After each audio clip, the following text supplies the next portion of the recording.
This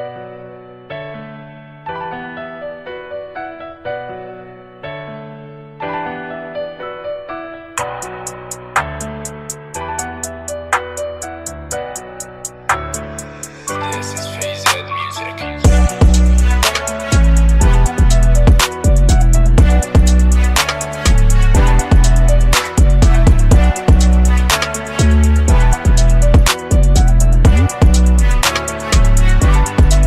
Hello world, welcome back to the Unchristian Podcast. My name is Vuyiswa. Thank you for joining us once again. It's such a joy for us to always have you give us space in your life and your schedule. Thank you for joining us for another wonderful conversation. If you have not subscribed, please do the right thing. Press on the subscribe button, like, share, and comment, and do all the things that are going to help us to grow as a platform. Thank you so much for all that you've done for us and walking this journey with us and growing this community, and so much good has come out of it. Today we're continuing with our political series. As you know, 2024 is 1994. As they say, 50% of the world is voting, and us in South Africa on the 29th of May, we are going to the ballot stations and we're going to cast our vote. And so we're going to hear from another one of our leaders in this election cycle to hear their vision and what they would like to see happen with our country and their vision as well. So, ladies and gentlemen, please make some noise, put your hands together for Rise MZANSI's National Chairperson, Ms. Vuyiswa Ramokgopa. Welcome, ma'am. Hi, Dumisa. How are you doing? Hello to everybody who's watching. It's so great to be here. Thank you for joining us. We welcome you. First question is, how many hours are you sleeping right now? Wow, you just went straight for it, eh?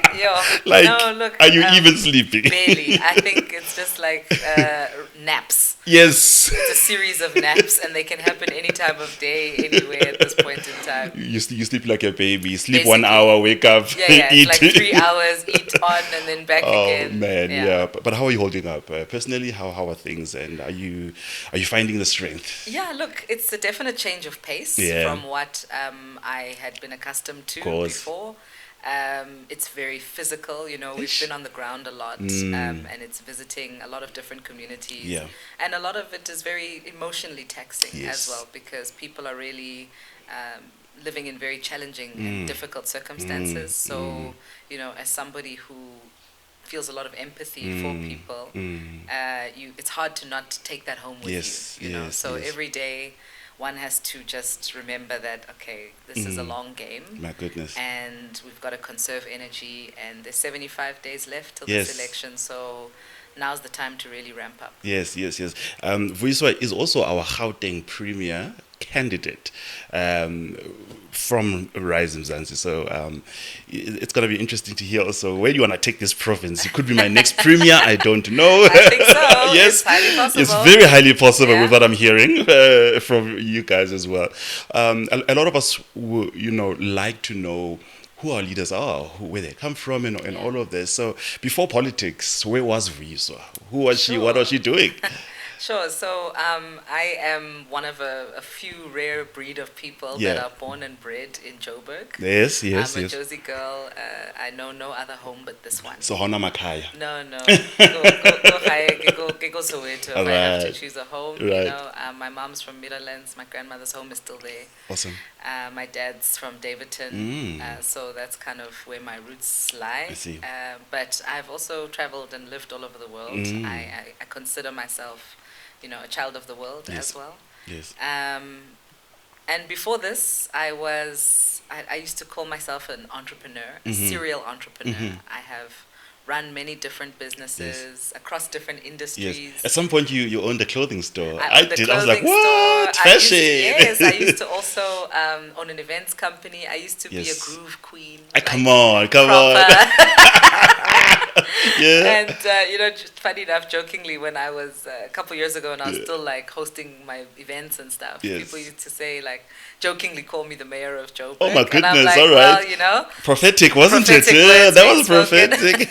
So Amazing. yeah, so I've had the benefit of working across different industries. Yes. Most recently in the real estate and property sector. Amazing. So I still have my businesses Sure. in the property investment Sure.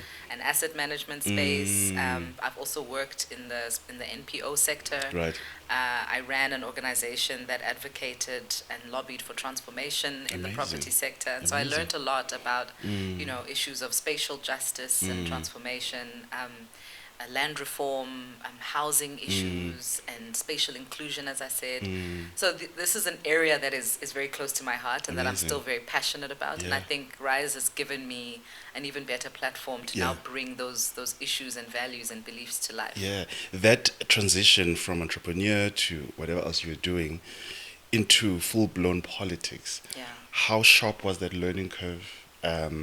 What did you have to adjust to and learn and shift in your mentality to now fit into your new world? Interestingly enough, I think the journey that I've had professionally has been the best preparation Interesting. for what I am currently doing. Someone else said the same thing to me who was in business now in politics. They said, we actually don't understand how much of politics is in business and how business itself is a form of politics. Absolutely. But anyway, and I think, particularly Rise MZANSI. Rise MZANSI is a new baby, as in it's not a breakaway of some other political party. It doesn't come with the baggage and the culture of some other political party. So in every sense of the word, it is an entrepreneurial venture. Right. It is a group of people who saw something that was wrong, a problem that needed fixing. And we sat around and said, okay, how do we understand the problem? What is the product that we need to deliver to the market that will actually respond to the fact that 28 million people just don't even vote? Forget the fact that people may have different allegiances, but 28 million of the 40 who are eligible just decided, nope, just don't vote. And that should tell you something. If I was a supermarket owner and I saw this gap in the market where 28 million people don't even shop, that would tell me that I need to start something that appeals to those people. So in every sense of the word, I've taken all of those practices, learnings, the systems thinking, the organization building. As I said previously, I led a national organization. We built regional structures in all provinces, and I've had the benefit of now bringing that experience into this as well. And I think more than anything, regardless of sort of background, because Rise MZANSI has leaders that come from various spaces, from civil society, from academia, from business, and from politics. But I think the common denominator there is around leadership and what it really means and takes to be a leader. And it's not just about, I've spent 30 years in politics. That doesn't help if you are a poor leader and you're running things into the ground. Struggle credentials don't get you far right now. They don't. And the stage that we're in right now as a country and as an economy is we need people who have, track record, who have technical skills, who have built things, and who also can take, let me say, a management approach to actually leading and building and rebuilding our many institutions that need rebuilding. So, And now you are a family woman as well. I mean, not now, but you've always been a family woman, but now you have to adjust your family to this as well. Yeah, no, that's a big one. How are those conversations going? It's a big one, and it's an ongoing conversation. My goodness. You can't do this alone. Of course. And I'm a mother of 3 beautiful, wonderful children, and a wife to a lovely, very supportive husband. But nonetheless, it is a change for us as a family because we have less time together. It's like I've been extracted almost from the system, and so there are gaps that now others need to fill. And just for clarity's sake, your husband is not the electricity minister. No, he's not. Just joking. No. He electrifies my heart. Oh yes, that's as far as it goes. No load shedding in terms of love. No. All right, come on. No load shedding in love. Yeah. No, but he's definitely not. But he's actually in agriculture. Nice. He comes from a farming and agriculture background. Yes. But yeah, I mean, it's been a big adjustment. I have my kids are, the oldest is 12, the youngest is 2. And we don't have weekends anymore, Hey, because man. now weekends are for campaigning. Hey, boy. My little one, Shem, every time we drive down the road and she sees a Rise of Yes. Zanzi poster, she's like, Mama, Rise of Zanzi, Mama, Rise of Zanzi, because that's all she knows these days is me wearing this logo. And I wear a lot more black now than I've ever worn in my life. So it's definitely a change of pace for everyone, a big adjustment, and it's an ongoing thing. Yeah. It's they say some of the biggest traumas for a couple are moving house Yes. and having a baby. Yeah. Hey. I think one of you Yes. going into politics. That's another. That is should the be third added biggest. on the list. Yeah, it's the third biggest thing that you can Yeah, experience, yeah. and you need to really have that open communication, have a support structure, and be willing to confront the changes as they're coming, and be honest about them. Yeah, and that decision to go into politics, I want to go into your mind at that time when you're like, I'm doing this, I'm going into this, I'm putting my hand up. Were you one of the founding members of Rise MZANSI, or how did that go with Usonges as you were doing this? Yeah, so I was one of the founding members. Excellent, excellent. And in fact, the seed for Rise MZANSI and for where we now find ourselves was kind of cemented and planted in me, at least during COVID, during lockdown. Interesting.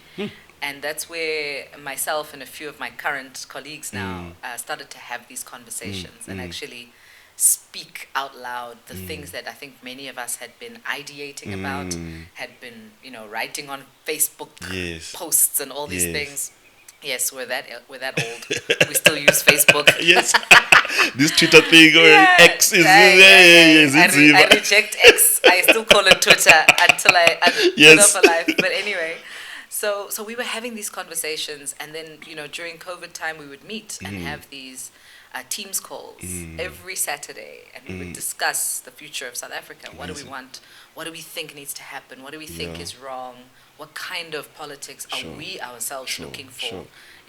Because we were all feeling the same, that although there were all these parties and people, there were no options. And we just didn't feel like there was an option for us. And it wasn't just about us, because as the numbers have come to show us, there are 28 million people who clearly feel the same.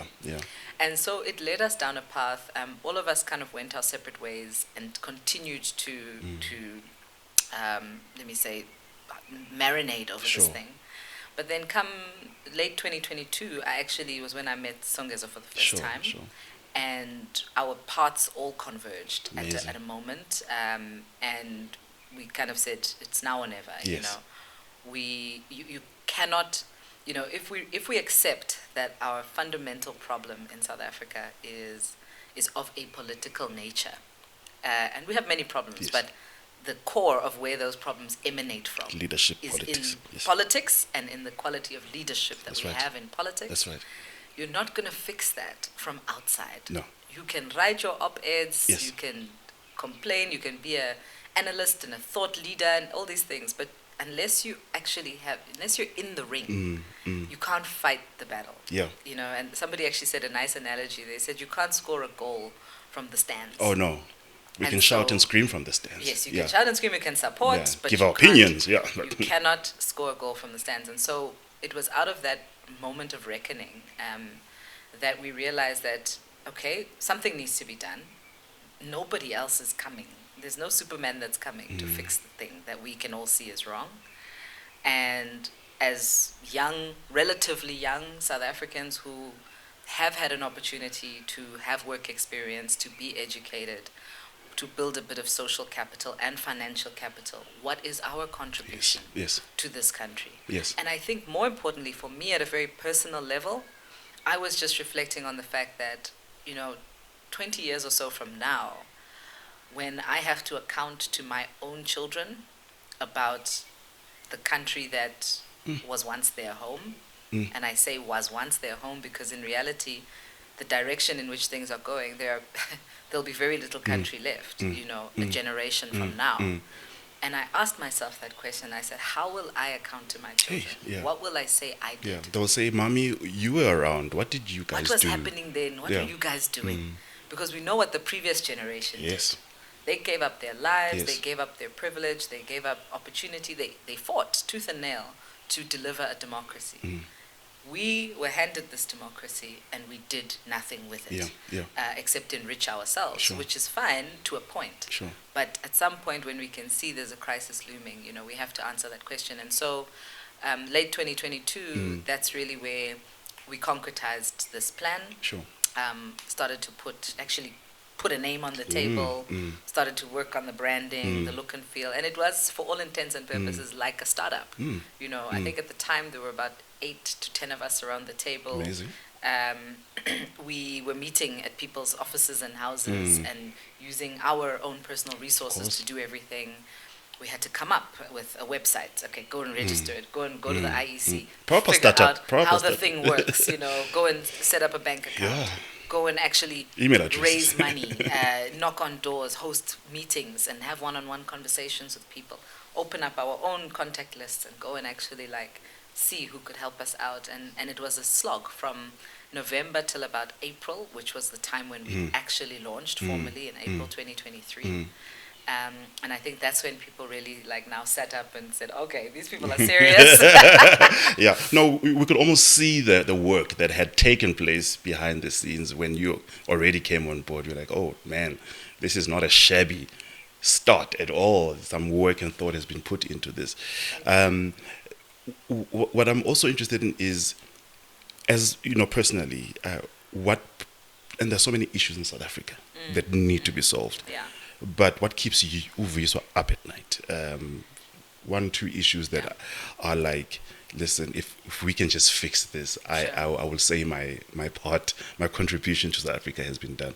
What are those key issues that keep you up?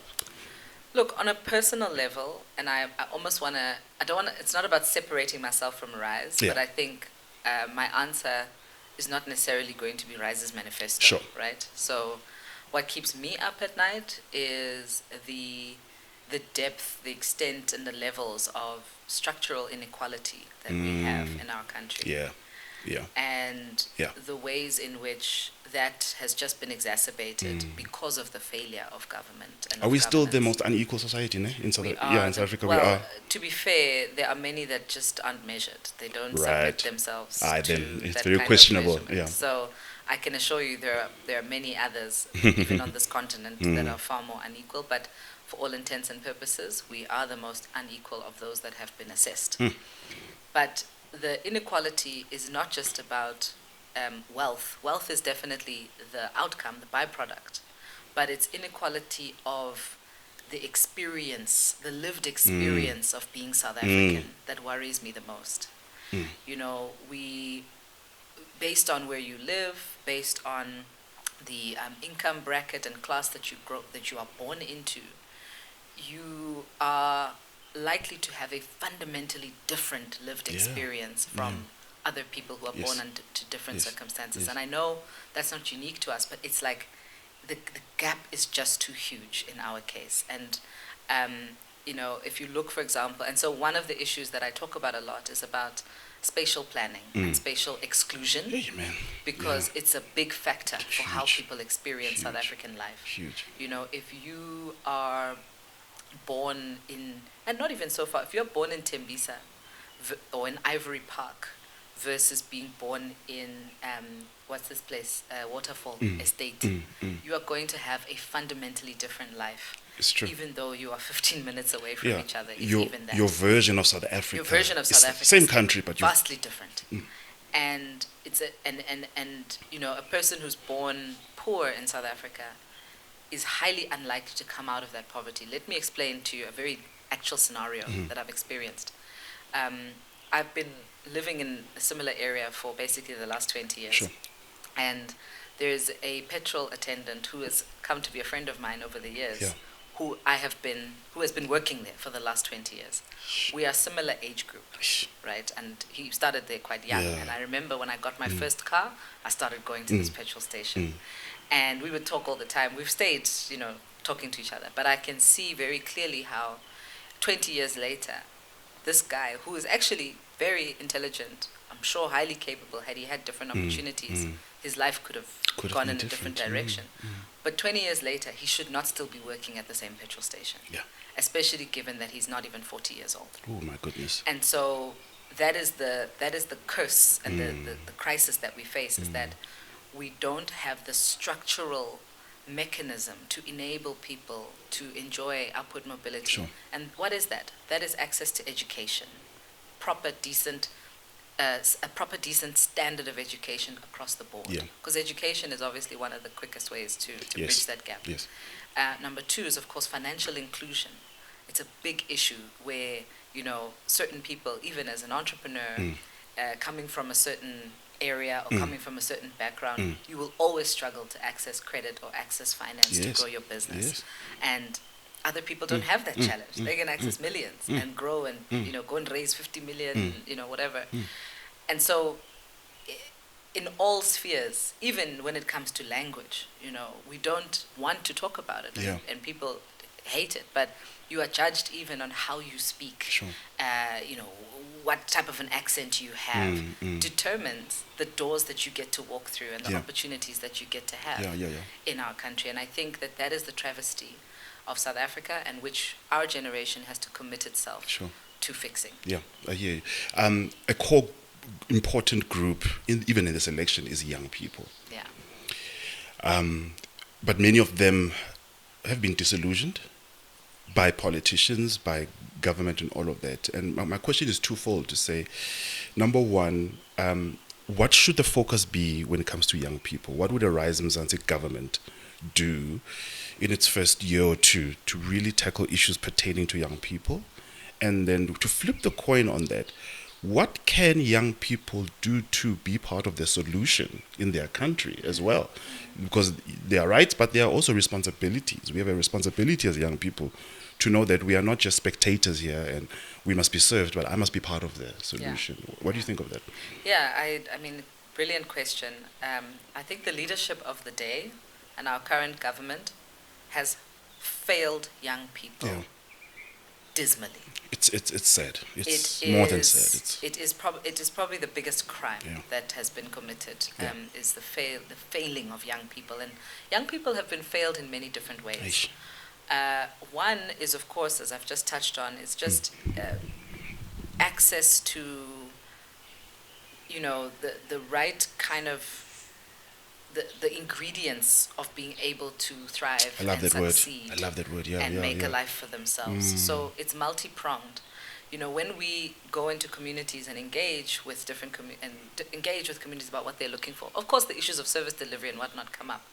But one of the key topics that comes up is just lack of holistic development facilities, lack of sporting grounds, of course, lack of cultural development activities and cultural activities. Even now, lack of mental wellness and mental health counseling facilities. And drug rehabilitation centers, which is such a big issue that's gripping young people. And then it's also just not having, let me say, a proper sort of thinking around how to pipeline young people. So our education system actually needs to be facilitating and enabling our economy, right? You can't have a situation where young people are graduating en masse, many of whom are funded by government, but they can't. By the time they graduate, there's nothing waiting for them on the other side. Yeah, they can't contribute They economically. can't contribute. So the lack of economic growth is not just a young person issue, but I think it affects young people very acutely. So hard, There are 30-year-olds now in 2024 that have never seen a payslip. They've never worked in a job that can give them a payslip. That is the government of the day that has created that. Sure. I know when I started work 20 years ago, you know, we used to start maybe as a waitress. You could get a job as a waitress. You could get a job as a retail sales assistant. There were a number of entry-level jobs. It was fairly easy. It was fairly easy to walk into a place and say, I'm looking for a job, I'm a young person, and the opportunity was available. What has happened now, because of the pressure of the economy not growing, is now older people and also, you know, people who perhaps are undocumented and therefore are not able to work in the formal economy find themselves occupying those jobs that would have ordinarily been young people's entry-level jobs. And for long periods of time. And so there's a distortion of the market. So young people one, cannot find work opportunities. Number two, there's just absolutely no holistic thinking about career development and pipelining Sure. for young people. Sure. So right now, we are the leaders in the creative sector. Mm-hmm. We are pushing out amazing content Yes. that the whole world is absorbing. Yeah. You know, Chris Brown and Yeah. all these people are Yeah. stealing our Yes, dance. yes. And that's not just music, but it's also in the arts, fashion, design, performance. Anybody wants to make it has to leave South Africa. Yes. And we haven't created an industry that can absorb and properly remunerate and harness the talent Sure. that's coming out of the sector. Sure. So I think young people have been failed in many ways. Yeah. But it's also not, let me say, it's not unique to them. The ways in which, you know, this government has failed to create an enabling environment for young people is problematic, but it's also not limited to young people. Yeah. It's Crime, everybody. for example, affects us all. Mm. You know, whether you are young or old. We've seen a lot coming out of the universities on gender-based violence, That's sexual correct. abuse, etc. Yes. This is a crime issue. Yes. It affects us all. Yeah. As I've spoken, economic growth and the lack of creating employment, Sure. it affects us all. Yeah. Young people most acutely Yeah. because they don't have work experience. And many others, you know. So I think we need to ultimately take charge of our future. Yes. And that brings me to your second question. Yeah. What can young people do? What can we all do? Yeah. Is that we have to realize that nothing changes unless we change it. You know, nothing changes unless we ourselves become very intentional Right. about driving that change. Right. And what does that mean? That means we have to become active citizens. We have to demand better leaders. We have to call for a new type of leadership. Yeah. And we can't allow ourselves to get caught up in the squabbles and political, ideological debates of yesteryear. We weren't there when those things were happening. We weren't. But we will be there 30 years from now when we have to account for what we Yes. did in our own time. Yes. And the things that are happening right now affect us, but they will also affect future generations. And I'm saying, you know, this election gives us an opportunity, number one, to set the wheels in motion for the future. It's not going to be the panacea or the magic wand where all our problems get fixed in one election cycle. That would be unrealistic. And I'd be lying if I stood here and said that.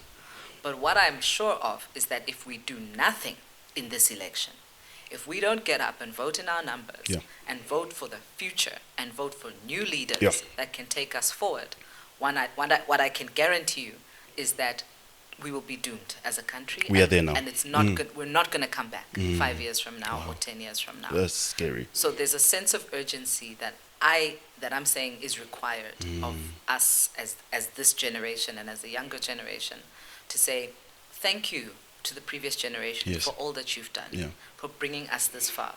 We are ready now to rise up, to take the baton and to move this country forward. And we're willing to take accountability for that. And, you know, it makes no sense to me why in 2024, with all that we can see being wrong, there's even consideration of electing people who are 70, 80 years old into leadership. It's like absurd to me. What vision can a 70-year-old or an 82-year-old possibly give you? Well, they say they've got the experience and the wisdom and... Bona, all of us have grandparents, right? Yes. And I love my grandparents to bits. Yeah. Hey, we even have parents. Yes. And our parents, you know, after a certain age, you just don't even fight with them because you know what are the things that are coming out there. Some of them need a bit of... Yes. Now imagine that. Now we've outsourced our future to people that we probably wouldn't even trust to drive us to Bloemfontein. So that is a real problem for me. And I think that as young people, we have to take a stand. And we have to take a stand not just for now and for ourselves, but also for future generations. Sure. Let's look at some specific areas, and we'll start with the first one that you mentioned, which was crime. To say, why hasn't our crime solutions worked, and what can Rise MZANSI do coming into government? So we'll look at some sectors, but let's start with the crime issue. Where is our issue with crime? Why are so many murders, so much corruption? Women in this country live in constant fear. and that is not normal. So, South Africa, under the current leadership, has bred and accepted a culture of lawlessness. Mm. We have a culture of lawlessness across the board in our country, which, one, is a function of leadership, and I'll come back to that. Sure. But it is also something that we all need to reflect on as Okay. society. Okay. How we ourselves police and manage ourselves and manage each other. So when you see somebody doing something wrong, what do you do also as a citizen? Do you call it out? Do you do something about it? Do you say something about it? But so that for me is the bottom-up aspect. That's good, because Right. even the worst of criminals live in our communities. Exactly. We know them down the road. This is exactly it. We know who's selling drugs. We know who's the We cash know. in transit heistist.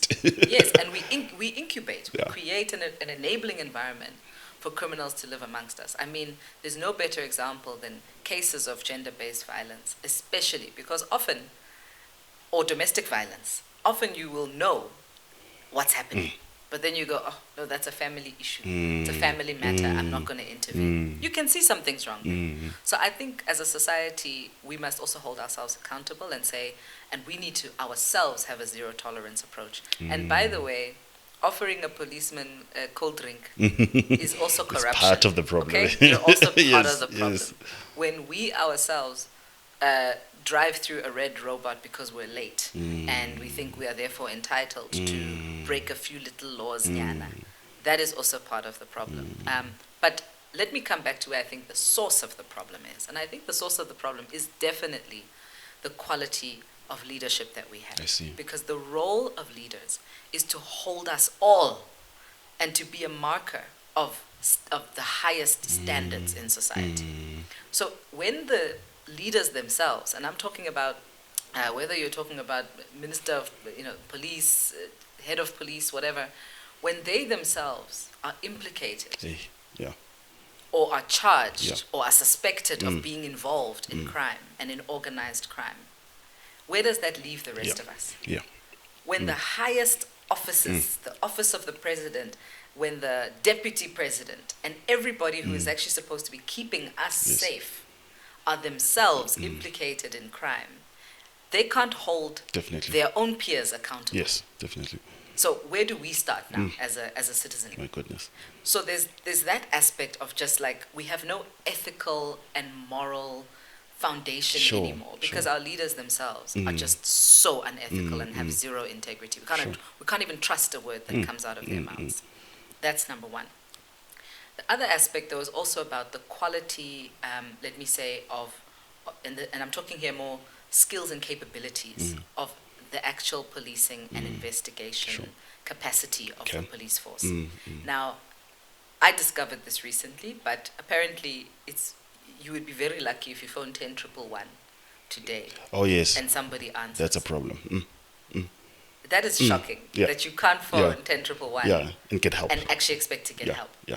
We were in Attridgeville the other day doing door-to-door campaigning, and one of the community members told us that at some point they woke up as a community and they found a dead body in the street. Somebody had been killed. There was a body lying in the street.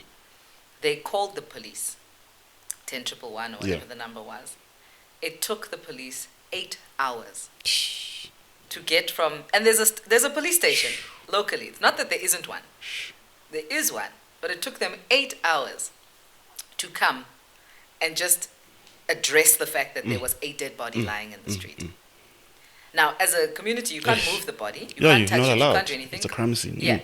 So now people are having to drive. Kids are needing to go to school. Yeah. Everyone's walking past this dead body. 8 hours. 8 hours.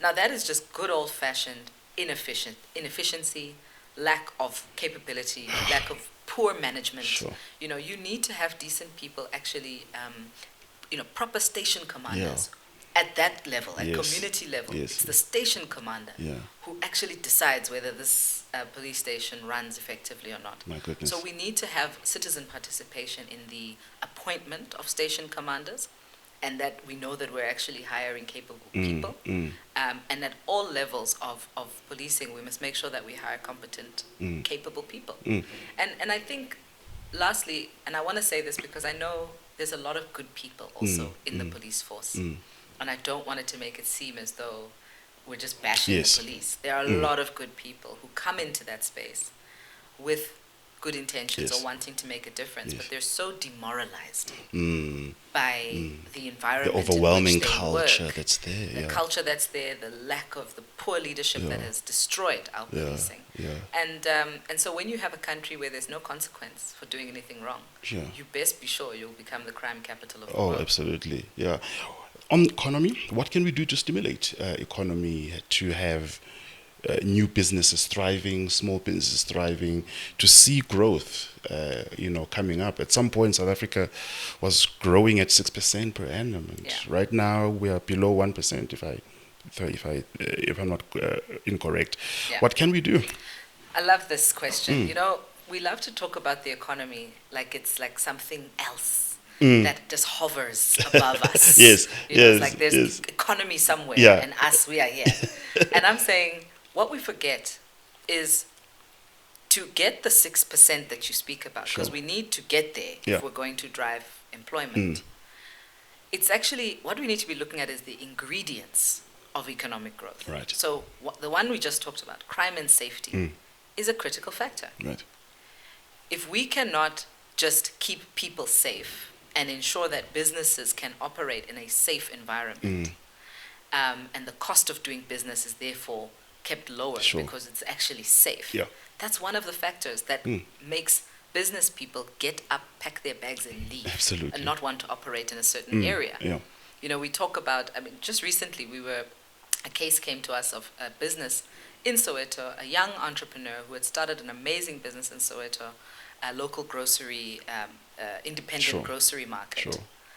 And the ATM inside the grocery store was bombed. Because yeah, And thieves were obviously coming to get the money. Yeah. But what happened was it bombed the whole of course. shop. Yeah. So now the premises are Yeah. ruined, the guy's stock Yeah. is finished, he has to start from scratch. Yeah. Insurance, fortunately, he has some insurance, but the point is that is a business now that 7-8 people are employed Yeah. in Yeah. that cannot operate Yeah. for the next few months, Yeah. or maybe even they might even close down if Yeah. they can't recapitalize themselves. We've not even spoken about the trauma that those people go through. Yeah, so That business owner and his staff. So we have it's another to issue. be able to keep people safe, Yeah. number one, if we expect to have a thriving economy. Number two, I mean, again, just getting the basics right. Every business, even this one, needs electricity. That's the other issue. We cannot That's even the begin other to issue. talk about economic growth Oh, no. without electricity. Yeah. So we have to very urgently Yeah. stabilize our electricity supply and ensure that electricity is affordable, because that's a real issue. As a business, you're busy projecting your returns for the next 5 years, but Eskom wakes up every 5 minutes and decides to increase the electricity by 20%. You know, I think the last increase was 18%. How do you That's a big forecast jump. what happens to your profit as a business if you are dependent then on Eskom? So what ends up happening is businesses take capital that would have been used to fund the growth of the business, and they invest in getting themselves off grid. Okay? My hairdresser as well, very successful, independent, black woman, runs a business. When there's no water, her business shuts down. Because, yeah. She What- cannot what take can she do? clients Yeah, what because can she she- has no water. Yeah.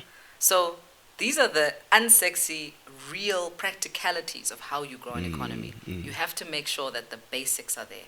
Safety, operate in a safe environment, ensure that there's steady electricity supply. That's what we would do, stabilize electricity Sure. supply. 2, make sure that there is water, clean drinking water, but also availability of water. We've seen just in the last 2 weeks, many areas across Gauteng have been without water Yes. for 2 weeks at a time. Even the suburbs. Yes, Everywhere. everywhere. This is what I'm saying. It's like our water infrastructure is crumbling Yes. all around us, Yes. and we're not actually addressing that very urgent thing. I can assure you, if we don't have water, there's no business that's going to operate, and we're not going to be able to function in such an environment Yes, and grow the of economy. course. Which takes me then to also just infrastructure development, right? So we have had an underinvestment in infrastructure over the last decade for various reasons. Most of it is just planning, lots of leakage from corruption, etc., etc. But essentially what this means is that we cannot develop our cities and metros at the rate at which they are supposed to be developed. Yes. So economic growth largely comes from what we can build and develop, Oh my right? goodness, yes. We've got Nauvoo Waterfall Estate Yes. that took, I think, 8 to 10 years of planning Yeah. to get there. Yeah. But it requires the investment in infrastructure 10 years ago Yes. to make sure that such a place can Sure, exist, sure. right? So similarly, you want people to settle in certain places, you want to invest in businesses, you want to do this, you've got to do that. And I think the last part, of course, is just being business friendly. Yeah. So investors, and I know we have this thing that investors are against us, Yeah. or they are punishing us. That's Yeah. not how investment works. Yes. Investment chases returns, and it goes to the place where it's easiest to make that return. I see. This is a fact. So we need, local municipalities that function, but we also need to ensure that there's general ease of doing business for any company Right. that may want to start. And I'm talking about local investment. When I talk about investment, I'm not just talking about foreign investment. Yes. I'm even talking about myself Yes. as a potential person who may want to invest Yes. locally. Yes. I need to make sure that this municipality is stable, that it's not going to crumble in the next few years. I need to ensure that my investment is actually going to grow and that I'll be able to grow my business. And any investor of any sort is thinking about that. And they're going to a place where they are most likely to have their investment secured Sure. and where there's a high rate of growth. I get you. Gauteng has the potential to be that, by the way. Yeah. We do have the potential to be that because we are the most populous province. And, I forgot to say that part, which is really critical, is investing in skills. Right. We Right. have the people here. Now we need to make sure that those people, Skilled. we invest in that human capital so that people can then we can convert our numbers into actual returns, yes, right? Yes. And Gauteng is great for that. But we haven't properly leveraged this wonderful asset that we have. Yes. Going back to our earlier conversation, sure. even about youth and young people. So yeah. And on education, which is a big area of concern for me, how can we fix our education sector, both basic and tertiary level? The education system produces people who will be the actors and the players in the economy in the future.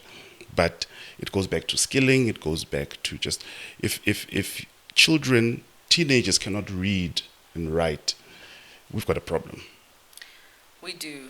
And I don't want to give a super long answer because Yeah. I think the education question is multi-pronged. Okay. You talk about children who can't read and write.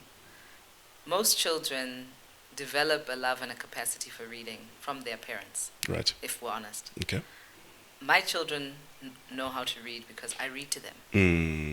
And I read to them because I'm there, Right. available to do that. Yes. But if we look at the majority of South Africans, especially young people, kids are growing up without their parents.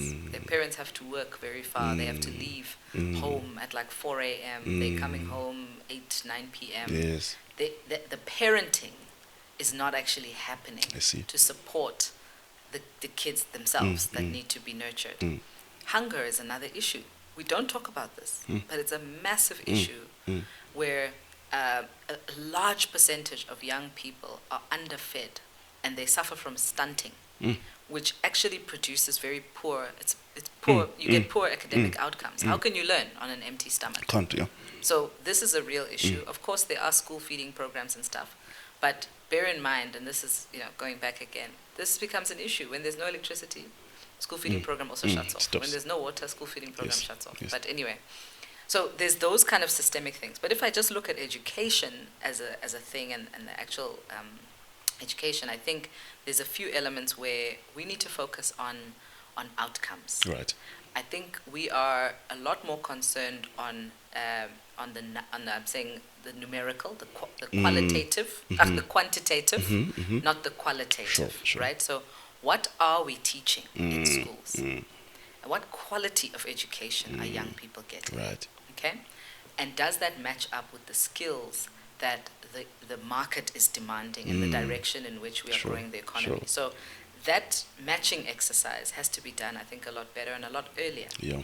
Number two, we need to create different avenues for kids to go and get technical education.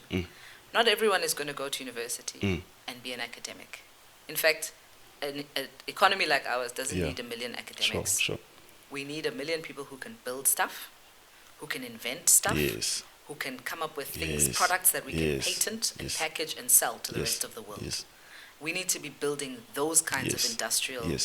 skills and investing in those kinds Right. of skills. And it's not like highfalutin Yeah. things. Yeah. It's just Yeah. giving young people actual technical skills and sending Yes. them to institutions that can harness that Yes. from already grade 10. Yes. We Yes. focus way too much on matric certificates and Yeah. things. Those are relevant Yeah. if you're going into academia. Mm. But no disrespect intended. Mm. The truth is, I don't think we need more accountants. I think we've got enough Sure. accountants. Sure.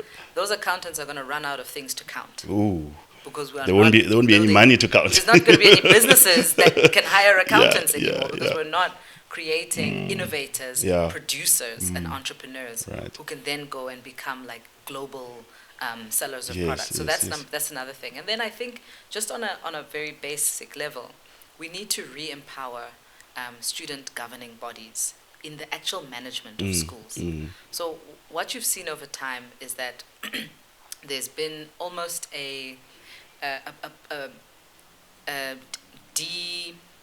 what's the word I'm looking for? There's been almost like student governing bodies have become disempowered Okay. over time. Okay. And there's very much a top-down approach to Okay. how schools are actually managed. I see. And student governing bodies, as you know, are led primarily by parents. Yes.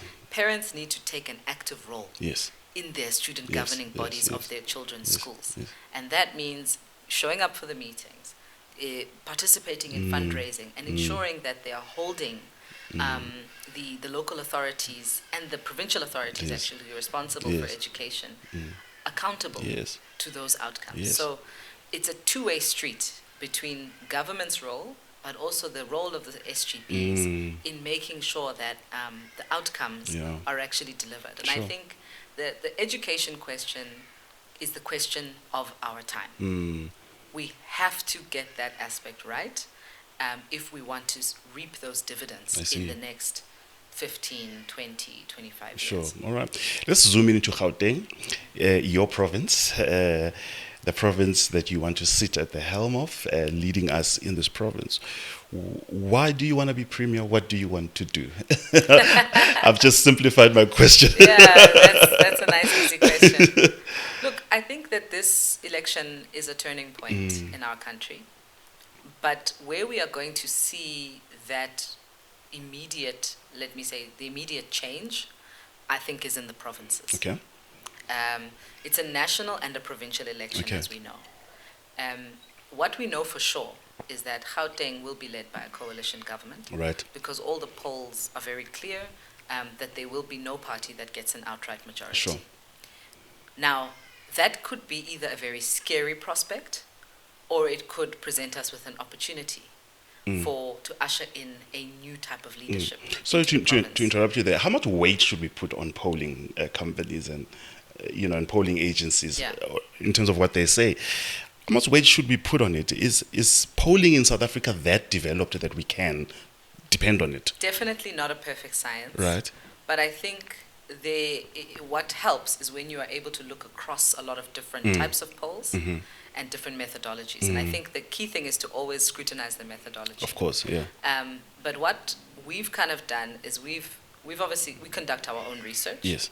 But number two, we are also able to take a sample of the various different polls that exist Sure. and kind of See. fish out the truth Yes, from there. yes, And, yes, yeah. it always depends who's running the poll. Yeah, They might make yeah. themselves look really good and Yeah. make others look really bad. But Yeah. there are some truths You're that right. emerge I get you. from all polls, Sure. regardless of who's doing them. Sure, and, sure. and as I'm saying, one thing that we know for sure is that Gauteng will be a coalition. A coalition. Everyone agrees on that point.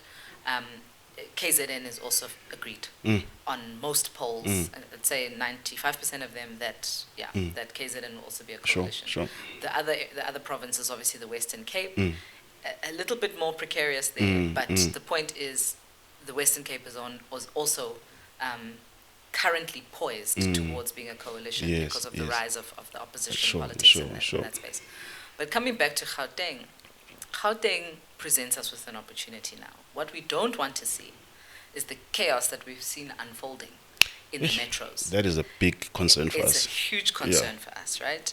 So And the role of the Premier's office in particular, and why I have raised my hand for this job, is that, and this is something people forget, one of the core mandates and functions of provincial government and the Premier's office in particular is to play the role of leading the cooperative governance aspect. You know, South Africa is one of the core pillars actually of how our government works. It's called cooperative governance. And I'm saying this because we know very much about the different tiers and spheres of government. So you've got local, provincial, and national. But how those three things are supposed to work together is what we call cooperative governance. I get you. And so the Premier's office, and particularly provincial government, has a role to play in coordinating the activities, convening all of the different municipalities, ensuring consensus, making sure that we can drive, long-term development programs of action, etc., to the benefit of the citizenry. And I think that role becomes ever more important now. You need a type of a leader who is untainted, who is unmarred by the political baggage of the past. You need a leader who has, experience in cooperative leadership, which is basically what I've done most of my life, leading, bringing people together, driving consensus, etc. And you also need leaders who can take a long-term view and not get caught up in the squabbles of the day. And I think if you look at all the others, they are so busy fighting themselves in all the different municipalities. It's going to be very difficult to suddenly rise above the noise and run a functional Gauteng. Personally, and I'm obviously I have a horse in the race. I am the horse in the race. Yes. But as a citizen, I think that I am personally desperate for a maturity that I think is missing from our politics. I think we need leaders who put the citizens first, over and above their internal and intra-party squabbles. I think we need leaders who have management and leadership experience and are able to just get on with the work. In fact, less politics. More just getting the job done and getting the work done. And I think that's what I can bring to the equation. Of course, I'm the only female candidate currently. Yes, I saw that. That was very interesting. And I think that ladies bring a different kind of touch also. Yes. I'm not playing that card, but I do think, in my experience, we, as women, we lead very differently from men. And I'm certainly not bringing ego and more testosterone to the table. I think that we need maybe someone who can bring everyone together, and I can be that person. On the issue of coalition agreements and all of that, who is Rise MZANSI willing to play with in terms of partnerships and allegiances going forward?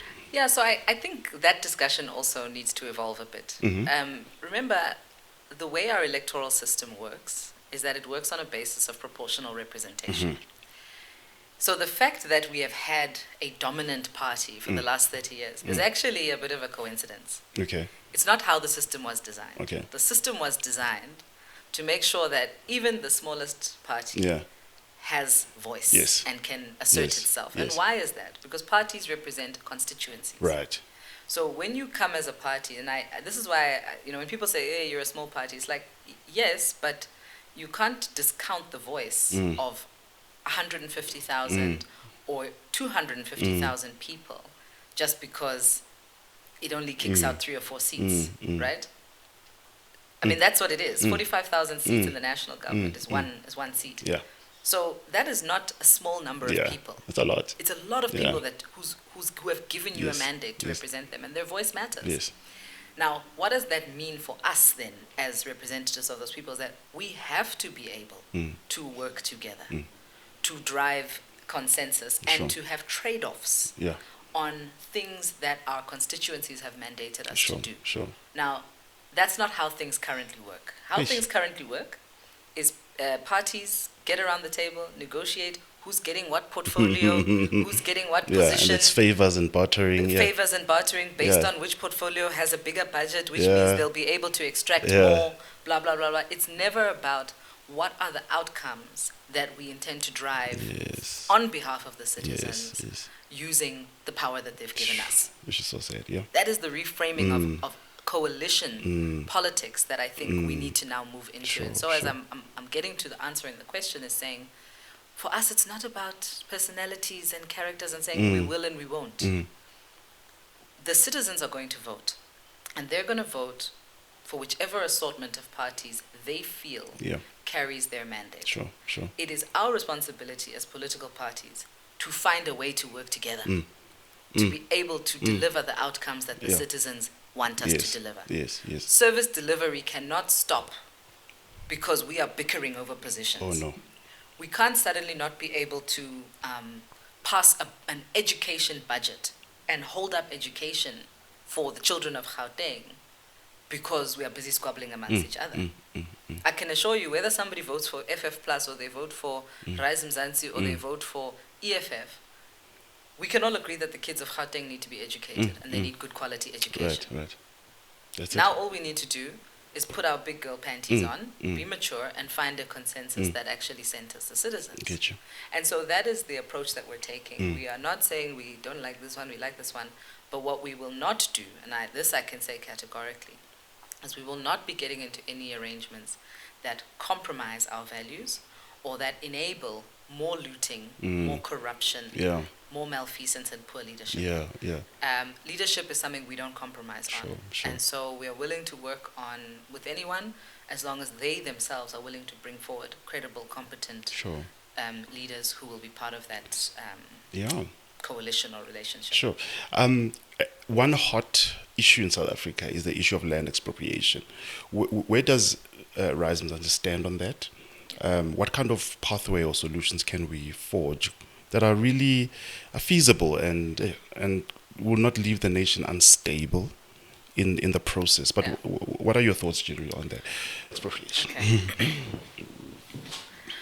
So the issue of, let me call it land reform. Sure. Because land reform is actually what we need to solve for. Mm-hmm. And by land reform, we refer to the redistribution of land to those who are most in need of it, to the benefit of society, right? And I'm saying that because there is a misnomer that expropriation is like a bad word.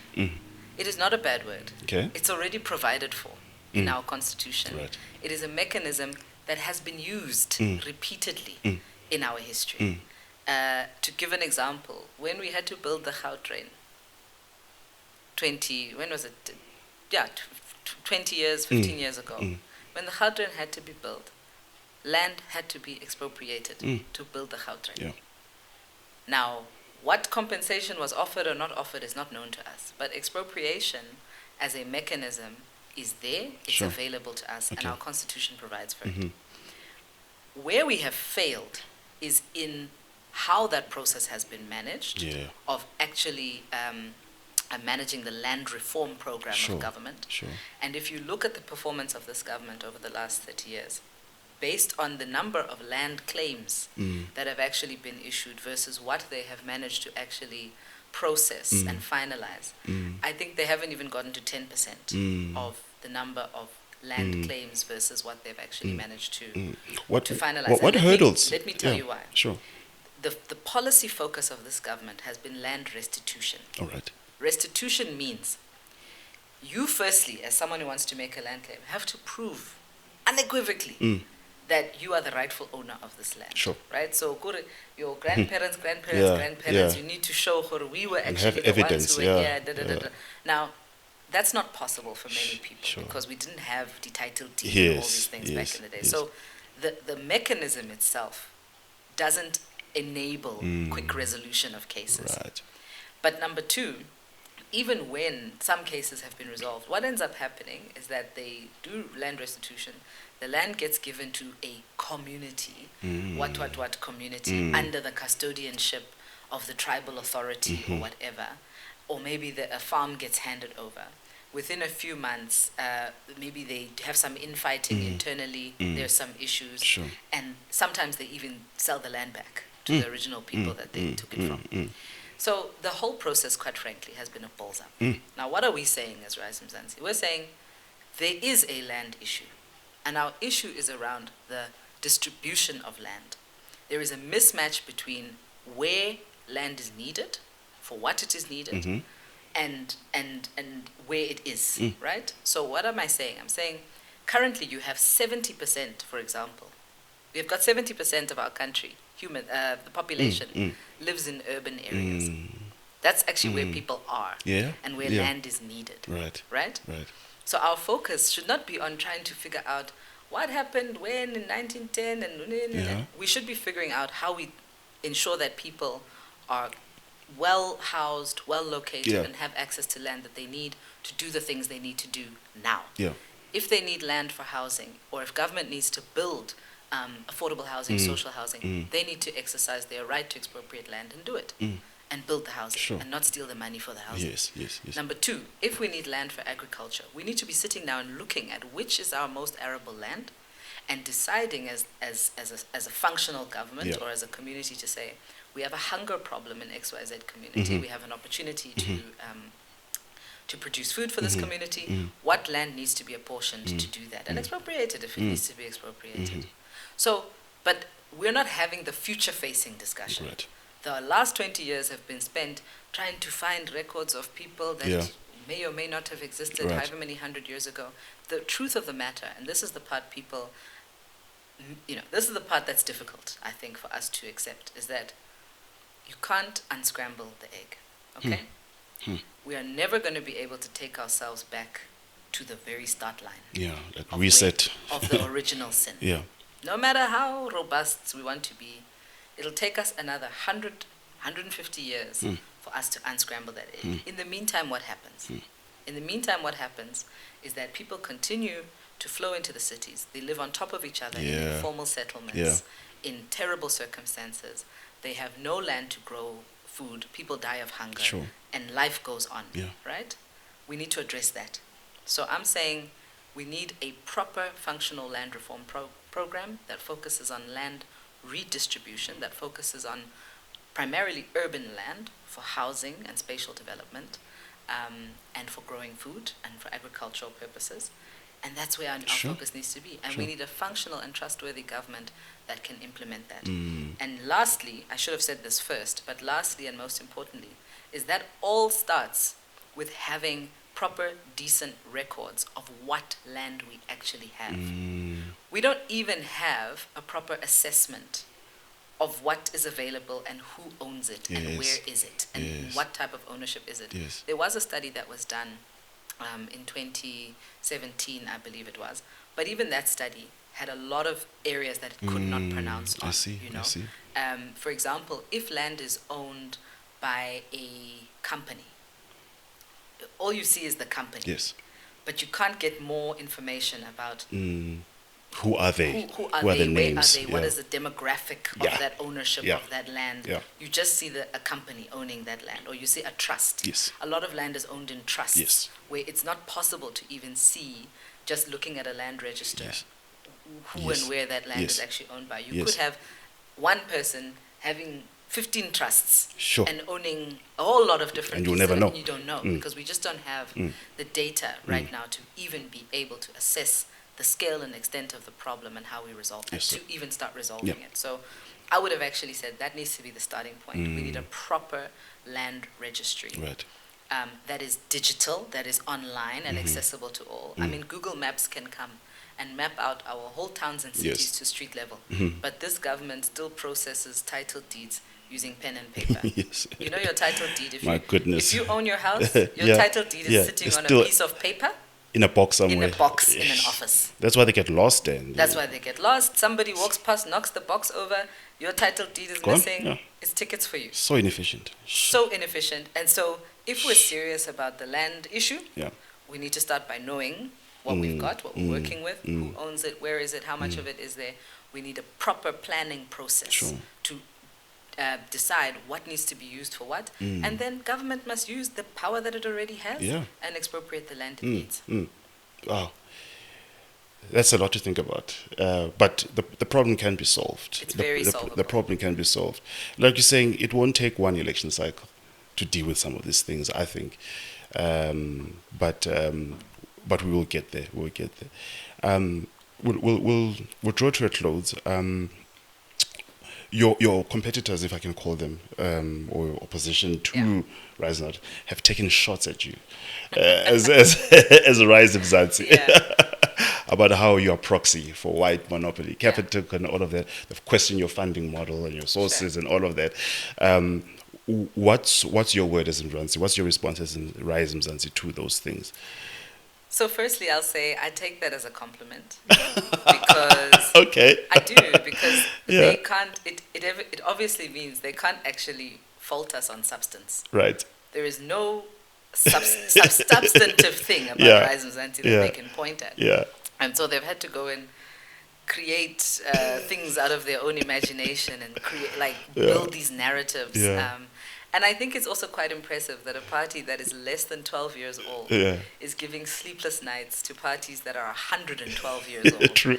others that are 10 years old, and so on and so forth. So I laughed because they were questioning your Corex boards. Everyone's talking about your Corex posters. I mean, can you imagine? That was the buzzword, Corex posters. Corex posters. Can you imagine calling a whole press conference to talk about a 9-month-old baby? I love that. I mean, so for me, that's a feather in our cap. I think we're doing well. There are 369 parties that are registered in South Africa, but people wake up and talk about Rise MZANSI and they dream and sleep and have nightmares about us. So I'm happy about that. But what I will say is that we are undeterred by those things. We expect it. Change is hard, and people can see that Rise MZANSI is not a fly-by-night. Sure. We have approached this with a lot of seriousness, a lot of intention. We've managed to energize not just the electorate, but I think already we've disrupted even the political establishment around what politics can be and look like. And those who are part of the political establishment are very threatened by that. Because if we succeed, inevitably it means they no longer are relevant. So Rise is not about fear-based politics. I think that they will try and leverage people's fears, leverage people's insecurities. They will try and take us to the lowest and worst parts of ourselves. And we say, let's keep rising. Yes, and South Africa will rise. We will rise. We will rise. Thank you so much for just being generous with your time and sharing your heart for the nation and the province. We look forward to see what Rise MZANSI will bring. I believe that you will be one of those parties that will surprise many. I think you're going to do that. I am a bit concerned about just the number of political parties we have. Conversation for another day. Don't worry, there won't be that many on the ballot. Oh my goodness! All right. Don't worry. But we do wish you all the best, and thank you for that. And want to encourage all of you who've registered to vote, go out and actually vote. Please do so. 29th of May. Telling you, the whole day is available. Even if you need a special vote for some reason, contact the IEC and they'll be able to assist you for that as well. But that was Rise MZANSI, and that was Ms. Vuyiswa Ramokgopa giving us their vision for the country and what's to come. We're excited to see what's going to happen. Once again, ma'am, thank you. We really appreciate it. Everybody, thank you for watching. God bless.